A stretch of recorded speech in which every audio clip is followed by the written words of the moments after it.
Brasil, né? E como superar o atraso e a depressão de desenvolvimento da metade sul do Rio Grande do Sul, né? Muito bem, então o senhor começa já contestando... Só para animar aqui, porque o Maxud tem uma inteligência exuberante, aliás, os outros também, então vamos ajudar o povo a pensar. Pois não. Foi o que ele propôs por primeiro. O economista Rodrigo Constantino, também analista de empresa, provavelmente tem um pensamento um pouco diferente, pelo que a gente lê, pelo que eu leio do senhor. Boa noite. Boa noite. Bom, eu queria colocar algumas coisas antes. Primeiro, o crescimento, acredito eu, que o Maxud estava falando também a nível sustentado, na opinião minha, e, de fato, a gente acaba vendo muitos voos de galinha aqui por falta de poupança. Poupança no Brasil não existe por um problema estrutural, não vale a pena falar todas as causas disso agora, mas, na minha concepção, a solução passa por redução de gasto público. Quando o governo baixar gasto, as pessoas vão poupar mais. Permite uma parte? Claro. Em qual ponto? Reduzir gasto também acho que é sempre uma coisa que me soa musicalmente muito bem. Em que lugar? Bom, 36 ministérios, Ministério da Pesca... Então, vamos extinguir todos. Quanto se economiza? Não faz sentido. Vamos parar de dar financiamento para a ONG, para o MST, tem espaço, tem espaço. É outra coisa. Sim, mas isso dá bilhão? Chega em bilhão, não chega. Reduzir funcionalismo público. Então vamos pegar isso para depois a gente desdobrar essa conversa. Reduzir funcionalismo público em qual área? Em qual área? Vamos propor. Eu sou campeão de demissão de servidor ocioso contratado por cartão de político. Fui prefeito de uma capital, governador de um estado e fiz. Mas lá eu sabia o que estava fazendo e sabia quanto economizava e sabia qual era a legitimidade. No Brasil, nós temos muito menos serviço público do que é necessário, no mínimo. Com 36% de arrecadação de imposto sobre PIB. Para serviço da dívida. Não é verdade. É aí que está. O maior gasto corrente brasileiro em regime não inflacionário é a dívida. São os juros. É o financiamento do rentismo que faz a folga de 70 mil brasileiros. Isso não é mais a realidade atual. Não é? Cada vez menos. Vamos aos números. Cada vez menos. Vamos aos números. O PAC hoje é o maior investimento dos últimos 15 anos da União Federal, 18 bilhões. Nos últimos 12 meses, o Brasil pagou 162 bilhões de reais de juros. Sim, os juros não veio do nada. Não existe. O governo gastou. Agora, eu acho até temerário falar que eu não tenho onde cortar gasto num governo desse tamanho e ineficiente desse jeito. Todo mundo que precisa ir numa repartição pública tem ideia de como é que são os serviços. Eu sou adepto disso, eu quero saber aonde nós vamos achar 1 bilhão. 1 bilhão. Eu acho que essa discussão... Desculpe, Ciro. Não, vamos nessa. Porque se existe inteligência exuberante... Senão o pessoal dorme aí. Inteligência exuberante é sua.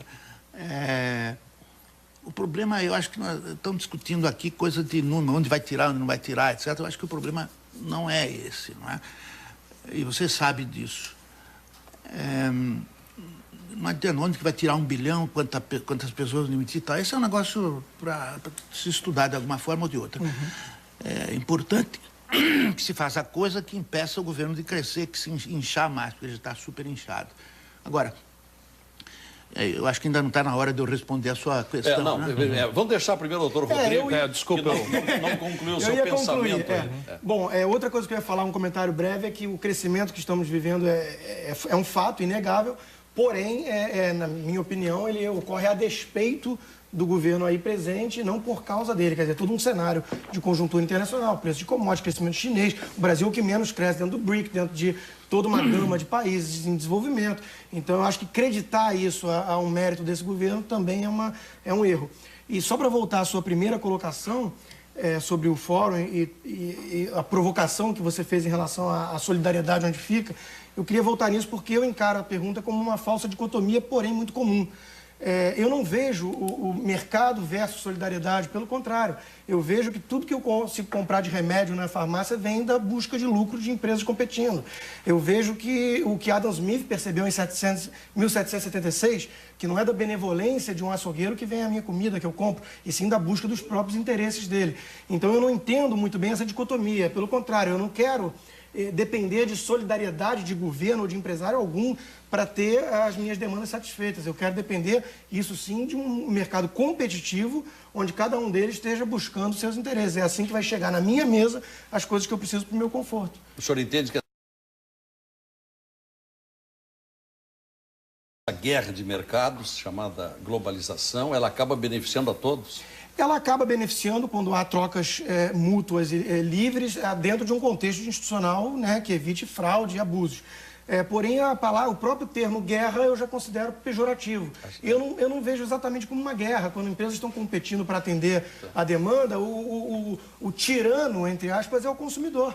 A satisfazer a demanda. Tem uma frase de Ludwig von Mises, da escola austríaca, que acho que resume bem isso que a gente está falando. Não é porque as pessoas bebem...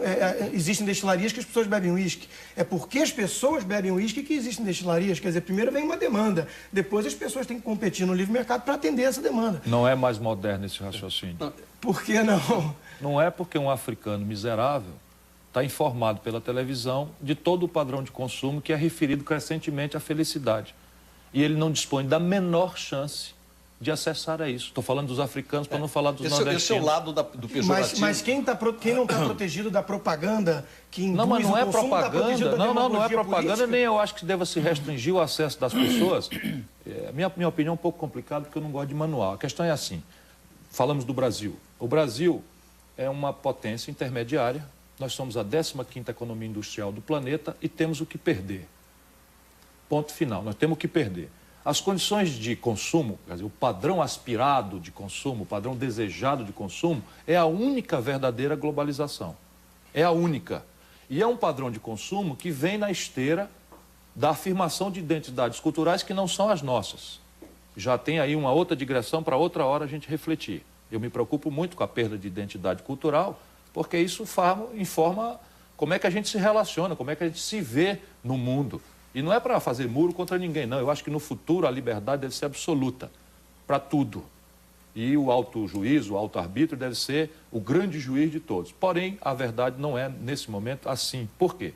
Porque eu padronizo o padrão de consumo, eu digo a um jovem africano, um jovem chinês, um jovem brasileiro, um jovem indiano, quais são os elementos, até inconscientes, de felicidade, de aceitação pelo grupo, qual é a estética que ele deve ter, isso está padronizado. Mas as condições de produzir... Constantino, as condições de empreender são dramaticamente nacionais. É o que eu vou refletir amanhã com a garotada, com a companheirada lá no fórum. As condições de empreender reais, esqueça qualquer paixão ideológica e vamos refletir sobre isso. Primeiro, a condição de financiamento é global? Cada vez mais, sim. Cada vez menos é assim, pelo amor de Deus? Não, você tem dinheiro. Cada vez menos é assim. A condição de financiamento hoje no mundo, o Brasil desconta um duplicata aqui em Porto Alegre, hoje à tarde, 1,75 ao mês. Você toma emprestado a 1,75 ao ano no Japão. Sim. Na Europa e nos Estados Unidos. Temos que fechar a roda. Mas vamos aqui. O domínio tecnológico. Temos que fechar aqui. Primeiro o doutor Rodrigo, depois tem que falar... Só 3 assimetrias para a gente deixar. O domínio tecnológico é disponível globalmente? Pergunta se o Brasil pode vender avião Tucano para a Venezuela. Não vende o avião Tucano da Venezuela porque a estupidez da política externa norte-americana proíbe o Brasil de vender avião da Embraer para a Venezuela porque tem componentes tecnológicos embarcados no Tucano que o Brasil não produz. Esse é um aspecto negativo quando se fala em guerra de mercados. Por que o Jorge Gerdau tomou uma decisão de abrir uma usina de aços planos nos Estados Unidos e não em Ceará, em Fortaleza? Pelo contrário, brigou conosco no Ceará para não deixar a gente fazer uma lá. Porque os americanos introduziram uma distorção que é protecionista, porque são pouco competitivos em aços planos, estão administrando decisões de investimento mundiais para local a reconversão industrial siderúrgica. Que bom que o Ciro Gomes reconhece que o protecionismo é ruim. Não é ruim, não. É ruim. Depende. Os americanos pagam a conta, é um subsídio. É lobby do produtor. Não, mas eles estão financiando a reconversão industrial. Vamos entender o pensamento do doutor Rodrigo até o final, porque ele não conseguiu fechar ainda. Certo. Bom, o que acontece? O Ciro está falando de uma coisa que é verdade. Os juros, por exemplo, não é igual no mundo inteiro, não é unificado. E o câmbio? O câmbio também não é. Um dos principais motivos disso são as barreiras artificialmente criadas por governos locais. E os impostos. E os impostos. E o sistema tributário. Eu gostaria de falar uma coisa. E o nível de capacitação do capital Você entra na humano. Amazon, aliás, o avanço tecnológico está permitindo cada vez mais isso. Você entra na Amazon, no site da Amazon, qualquer um pode entrar hoje, e procura por um computador novo da Sony, vai o padrão. $900 você compra em qualquer lugar nos Estados Unidos, chega no Brasil, custa R$5.000. Isso é insumo, isso é produtividade. Eu quero entender por que eu tenho que pagar R$5.000 por algo que um americano muito mais rico paga $900. A culpa é do governo. Porque nós temos governo. Nós temos governo demais. Então, como é que você pode falar que a globalização é prejudicial nesse sentido? O que é prejudicial são as barreiras que não permitem chegar funding barato no Brasil através de venture capitals e hedge funds e empresas. Muito bem. O senhor vai começar o próximo bloco. O senhor foi muito entrecortado. E os Estados Unidos também têm governo, viu, Ciro? Por isso que eles fazem não, aquilo. O mundo inteiro tem governo. Claro, o mundo inteiro tem governo. Portanto, agora, não é possível que a gente esteja certo e o mundo inteiro errado. Mas a gente tem mais governo que o mundo todo. Não é verdade. Agora eu vou lhe deixar uma pergunta também. Não é verdade. Sabe quanto é a conta da guerra do Iraque? Sabe quanto é a conta? Já atualizada, $1 trilhão. Pois é, agora... Por aí. Bom, $1 trilhão. É que o free market significa uma coisa para os Estados Unidos, para os americanos. Sim, mas pendurado no céu. E para nós, outra coisa. Ah, claro. Agora, para nós incluir, doutor Rodrigo... É disso que eu estou tratando. Para começar daqui a pouquinho... Tem uma expressão assim, pendurado na brocha, né? O cara está pintando, você tira a escada e ele fica pendurado na brocha. Né? O senhor tocou muito de passagem a questão da capacitação. No Brasil, nós temos uma desigualdade de um abismo, né? Posso te dar um númerozinho? Estou ficando chato. Sabe quanto é a matrícula no ensino superior público brasileiro? 6 de cada 100 garotos de 18 a 25 anos. 6. Cuba tem 48, sabe? Doutrinados, né? Cuba não pode nem pensar. Peraí, doutor, não põe a palavra na minha boca. Estou falando o seguinte. Não, eu estou falando que são Cuba, doutrinados. um país miserável, que tem um regime deplorável, se quer que eu fale mal, Cuba consegue, num regime deplorável, numa economia ridícula, botar 48 de cada 100 dos seus garotos em nível superior. O Brasil bota 6. Bom, desculpe, Ciro. Olha, E acha que está gastando demais o Brasil. Ciro, pera um pouquinho. Tem governo demais. Ciro, você é muito inteligente, tudo, eu admiro, gosto de você, etc, etc, etc. Só que, por favor, não use comparação um país socialista... Não, então eu vou falar com a França. Tá bom, mesmo... Que aí dá 80. Aí o cara diz assim, mas a França também... Também é socialista. Agora, vamos dizer... A França é socialista também. Claro, você sabe disso.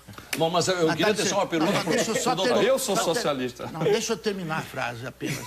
Termine. No socialismo não existe o sinal de preços do mercado, não existe. Impede cálculo racional. Então, lá na China, hoje estamos falando aí mesmo aí no fórum, né? Os chineses estão vindo aí brutalmente, porque eles não têm encargos sociais, não tem isso, não tem nada, eles não têm salários, os salários são ínfimos, né? Quase gratuitos, porque existe escravos, são escravos. Agora, um dia eles vão passar a ter salário e um dia vão ter mais dificuldade para coisa. Mas hoje não tem. Em Cuba não existe preço. O sinal de preços do mercado não existe num país socialista. No socialismo não existe esse troço que nós chamamos de preço. Cubano, não. Em relação à desigualdade, eu colocaria só uma coisa. Primeiro, eu não vejo nenhum problema em si com a desigualdade, no sentido de que a riqueza não é um bolo fixo, não é um jogo de soma zero. Para alguém ficar mais rico, não tem que o outro ficar mais pobre. O Michael Dell, quando criou lá com $1.000 a empresa dele, a Dell, ele ficou bilionário porque ele pôde vender um produto mais barato que gerou valor. Há poucos dias saiu uma matéria na revista, na Veja, dizendo que o que predomina no Brasil é a classe C. Ora, isso é muito pouco. A nossa gente tem pouca capacitação para o trabalho. Então, se não consegue alcançar, acompanhar a evolução dos mais adiantados, o que vai acontecendo com a nossa gente? Caindo na marginalidade ou na criminalidade, que é o que está acontecendo em grande número. Faltou oportunidade de emprego. Doutor Molhon, o senhor é do ramo da climatologia, meio ambiente, e tudo isso tem a ver com economia. Boa noite.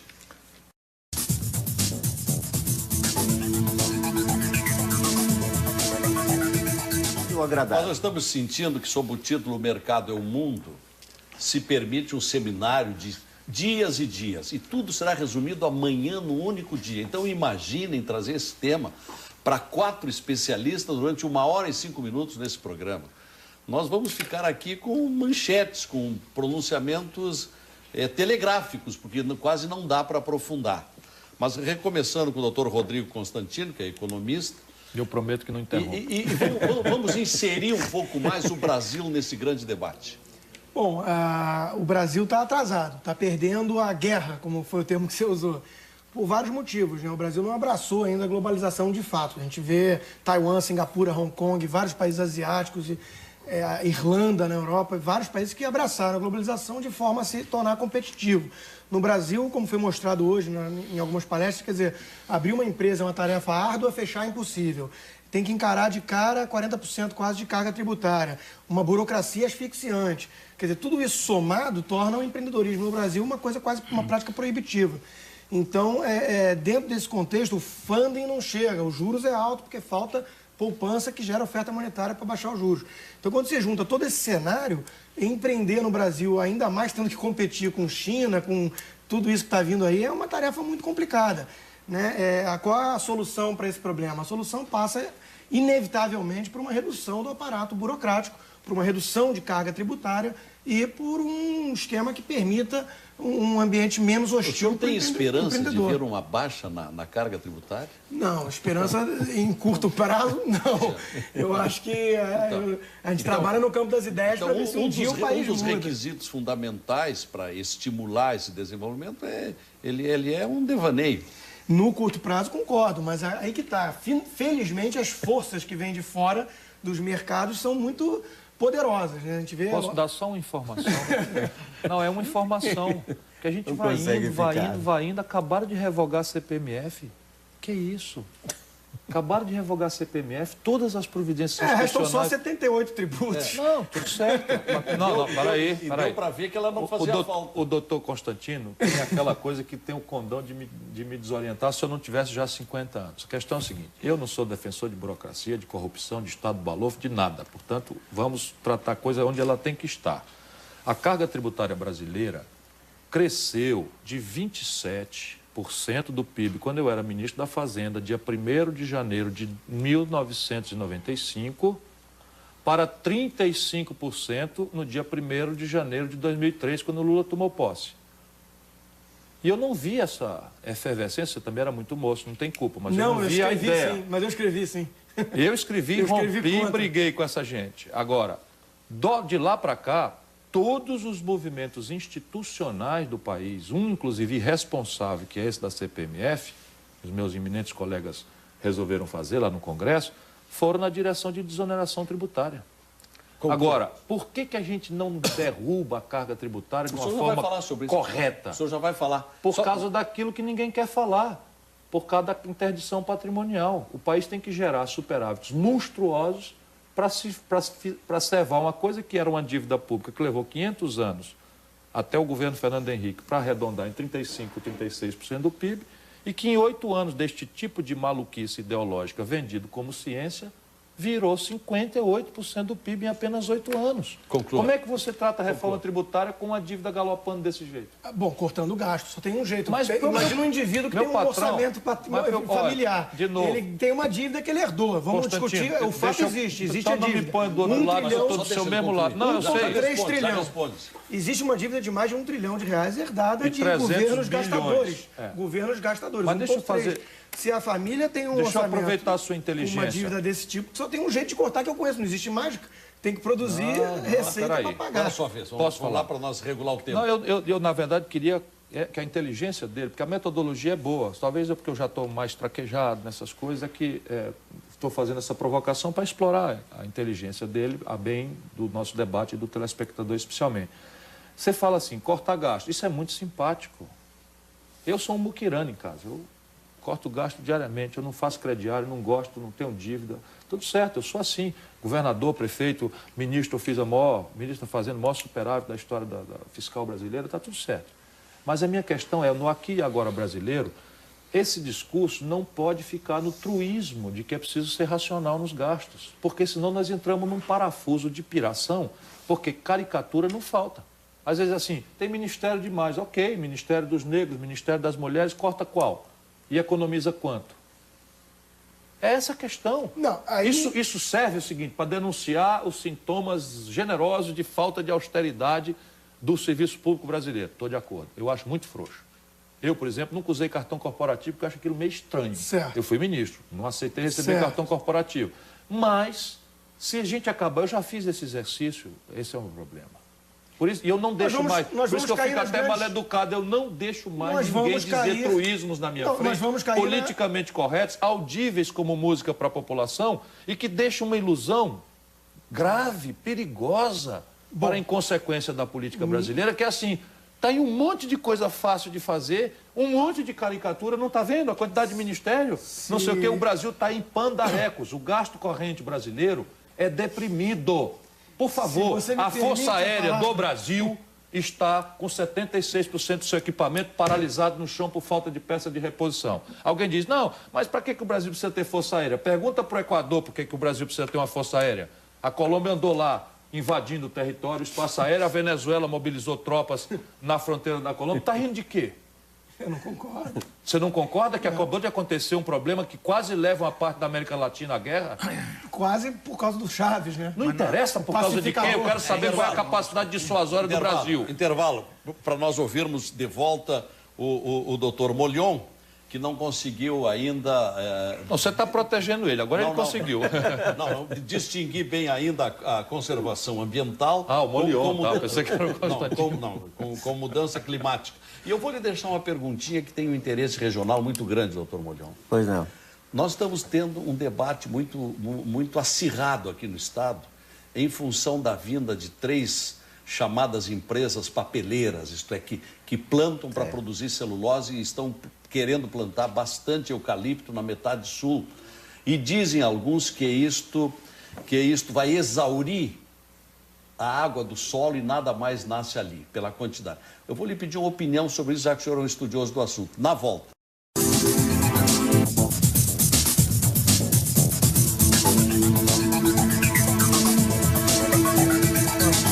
O mercado é o mundo, nós transformamos em pergunta o que o Fórum da Liberdade torna como afirmativa. E aqui nós vimos no programa que, de fato, o mercado é o mundo, aqui para este lado, e não é bem assim para esse lado. Tá? Chegamos à conclusão. Agora, vamos às conclusões. Deputado Ciro Gomes, muitas ideias foram lançadas, vamos ver como é que dá para concentrar nesse arremate aqui. A questão para mim é o seguinte, há 2 planos. Uma reflexão sobre o mundanismo e as vulgaridades da governança brasileira não resiste, e eu não vou ficar aqui de defensor disso. Nós estamos aqui num debate que pretende montar aí uma concepção de economia política. E eu não conheço, pode ter a maior diversidade institucional, fruto da variedade cultural da humanidade, não conheço nenhum experimento exitoso de desenvolvimento no planeta que não tenha por detrás de si alguns fenômenos. O Henri Maxud, como brilho de sempre, destacou: sólido nível interno de poupança. A única exceção é a Norte-América, que tem poupança zero e se desenvolve assim mesmo, desde o pós-guerra, por uma atipia. Imprime o dólar, que é reserva de valor, que não se realiza lá, o que seria a maior hiperinflação do mundo. Segundo, sólida coordenação estratégica entre um Estado empoderado com um empreendedorismo ativo. Aí você diz, mas a América, todo o protagonismo norte-americano, passei um período estudando lá, é esse encontro entre o empreendedor individual e a coordenação estratégica do governo norte-americano. Por que a América é a locomotiva da tecnologia do mundo? Por causa da encomenda aeroespacial e militar feita a trilhões de dólares pelo governo americano. E por que o aço americano agora está passando um processo de reconversão? Porque o governo americano, desde o Reagan, que era ultraconservador na retórica, thatcherista, chamou lá uma reunião que eu conheço, as atas, em Camp David, e perguntou por que estamos perdendo a batalha para os japoneses. E dali saiu uma coordenação que mexeu com o horário de criança na escola para estudar matemática, até os padrões do motor de 4 cilindros dos Estados Unidos, para mudar um padrão. E o terceiro movimento é um sólido investimento em gente. Só há explicação possível na imensa diversidade institucional do planeta nesses 3 paradigmas. O Brasil está melhorando nos seus fundamentos de poupança, mas não é sustentável. Temos que consertar a previdência social e fundar entre nós um regime de poupança de longo prazo que se vincule ao investimento de longo prazo. Isto é uma tarefa praticável no Brasil, mas não é cortando gasto nem transformando o trabalho numa mercadoria sujeita à lei da oferta e da procura, porque gente não é bode para você fazer isso, na minha opinião. Segundo, reformar o sistema de tributos não significa dizer reduzir carga tributária, como irresponsavelmente se fez agora, e está aí o Rio de Janeiro com 55 mil casos de epidemia de dengue, 67 mortes, e os postos de saúde abrindo às 8 da manhã e fechando às 5 da tarde. E aí o juiz dá uma ordem para abrir de noite e diz, não tem um médico. E o cara diz que tem gasto corrente demais. E os professores mal remunerados dando uma educação imprestável para a esmagadora maioria das crianças. Verba da saúde exatamente agora? Cortou agora, vai cortar pesado. Pois é, mas... Vai cortar pesado porque tiraram 40 bilhões. Poderia cortar? Sim, meu companheiro, o problema é que não há almoço de graça. Não tem almoço de graça. Sim, mas deve haver, se tu quer fazer graça com os pagadores de CPMF e tira 40 bilhões, aí tu tem uns problemas. Por exemplo, pode atrasar a folha de pagamento do funcionalismo? Não pode. Lavar a primeira despesa. Pode não pagar os aposentados e pensionistas? Não. Já vai a segunda despesa. Pode cortar o Bolsa Família? Nós achamos que não. Porque é o prato de comida que tem 11 milhões de famílias e mais nada. Isso é um programa de segurança alimentar. Terceiro, quarto, Pode cortar o investimento? Se cortar tudo, não corta nada, senão 18 bilhões de dólares. Vai cortar onde? Na difusa despesa da saúde. Cansei de avisar, vai acontecer. Agora, o Estado brasileiro é raquítico? Doutor Constantino. Não, o Estado brasileiro não é raquítico, por favor. Não ponha a palavra na minha boca. Não, eu estou concluindo. O que eu só digo é o seguinte, a Suécia, a Dinamarca, a Noruega são países de altíssimo desenvolvimento humano, onde o Estado é 2 vezes o tamanho do Estado brasileiro. Doutor Rodrigo Constantino, sua vez. O índice de liberdade econômica mostra que esses países escandinavos são muito mais livres que o Brasil. Eu queria falar... Uma carga tributária de 54% do PIB.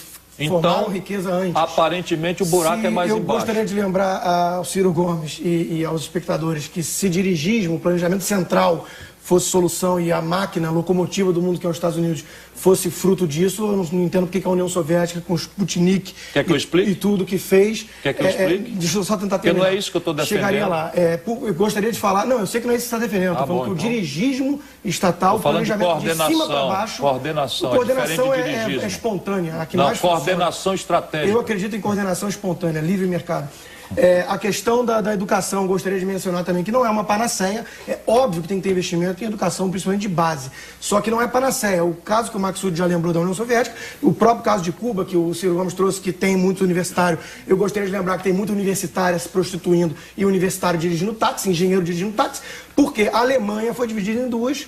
Era um povo com uma educação muito parecida, uma desabou, a outra prosperou. Qual foi a diferença básica entre as duas? Liberdade econômica. Claro. E liberdade econômica é o que falta nesse país. Estamos em 100º lugar no índice de liberdade econômica do Heritage, do Fraser Institute e por aí vai. Então não adianta, se você investir em educação, se você botar um Estado dirigista que vai... meia dúzia de clarividentes dizer qual o setor que tem que ser puxar a demanda, investimento e tudo isso, sem liberdade econômica, não vai para frente, não adianta. Professor Luiz Carlos Molion, suas conclusões. Bom, as minhas conclusões vou deixar para pensar. Estão falando muito em aquecimento global e amanhã eu vou mostrar